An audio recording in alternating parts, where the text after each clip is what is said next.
Melesa Johnson is the Jackson County Prosecutor, and she is joining us on KCMO Talk Radio 95.7 FM. And as always, we're streaming on the KCMO Talk Radio app. And obviously, this weekend was not a good one around Kansas City. 6 people killed, 5 others were hurt. And there was a big press conference yesterday at 35th and Prospect where some of that violence took place. Melesa, we appreciate you being here as always. And let's just start off with the purpose of being at that location yesterday was what? The incident that occurred last weekend, where at about 1:30 in the morning on Saturday morning, shots rang out, 1 person was killed and 5 people were injured. And then when you look at the calls for service stemming from that particular location, there has been a lot of violence stemming from this particular business. And then, of course, the following weekend, we have another tragic weekend where, as you mentioned, 6 people were killed, numerous people were injured. And so it is a location that signifies decades upon decades of public safety challenges. And so we wanted to support that community by showing up for them and organize that press conference. So the mayor yesterday said this. If you are harboring criminal activity again and again, and if you have been cited by codes enforcement, if we need to, we will shut you down. So what exactly do these businesses need to be doing if they basically shut their doors for the day, the owners go home, they're living their lives? What do you want to see them do to try to stem the violence that seems to be happening in these parts of town? Well, as you know, all of us have a different role to play in the criminal justice and public safety system. The Jackson County Prosecutor's Office does not issue business license. We do not monitor nuisance businesses. We do not run the nuisance board. But what we do want businesses to do is to take advantage of the tools that we are offering them to help curb some of these issues. The no trespassing signs, the no guns allowed signs, and then that actually makes those signs actionable when they call the police. And if somebody returns back to their premises trying to steal, that then turns that case into a burglary that we are able to charge at the felony level as opposed to the municipal level. I would also love to see more cameras, high-resolution cameras at more of our businesses, as well as maybe curbing some traffic in your parking lots after your business has been closed. There's a lot of environmental factors that contribute to crime, and it has been important to me to be action-oriented and to actually equip our business owners with the tools that they need to try to address some of these issues. Yeah, one thing that you mentioned yesterday, Melesa, was the fact that, you have people drinking and smoking and, doing drugs sometimes right outside of these businesses.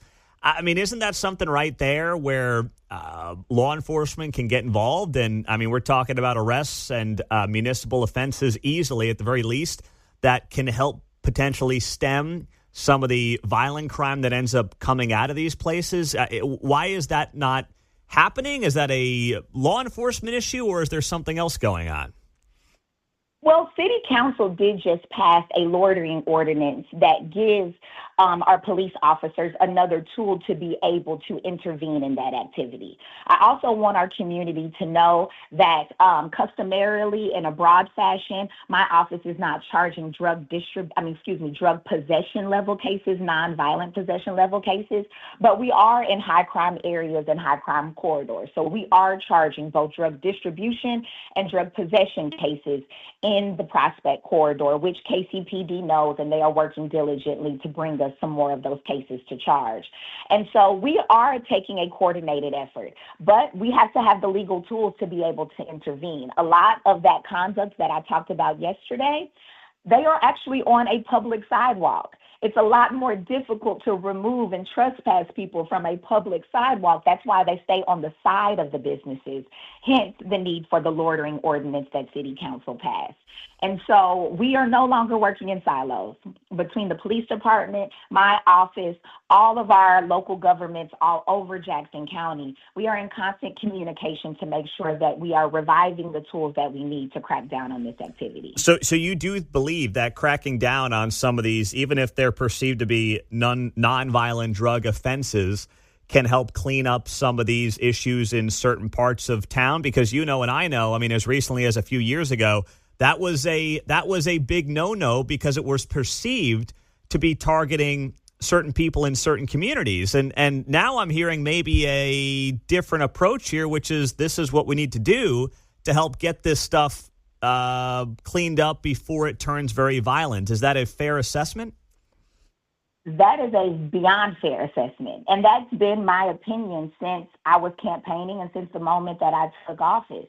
I reversed that drug prosecution policy day one of my administration in conjunction with reversing the domestic violence policy to make sure that we are handling more of those cases at the felony level as well. Listen, most of what we can do in the Jackson County Prosecutor's Office is reactionary. The harm has already been done. The crime has already occurred. The loss has already happened. So it is our responsibility to find those proactive interventions, find those ways that we could try to get out in front of more egregious offenses. And yes, drug prosecution, both at the distribution level across the board, whether there's a nexus to violence or not, and then at the possession level in some of our high crime areas, like the downtown crossroads areas, we're charging drug possession cases in the West Side business community. We're also charging drug possession cases in our Brookside community and in the Prospect Corridor as well, because people deserve to be able to walk into their businesses and be uninterrupted. And while we're going to definitely be looking at businesses that do not comply with their responsibility to the broader public safety, we're also going to do our part to make sure that we clean some of this stuff up, and that does involve drug prosecution. Last thing, Melesa Johnson, Jackson County prosecutors here.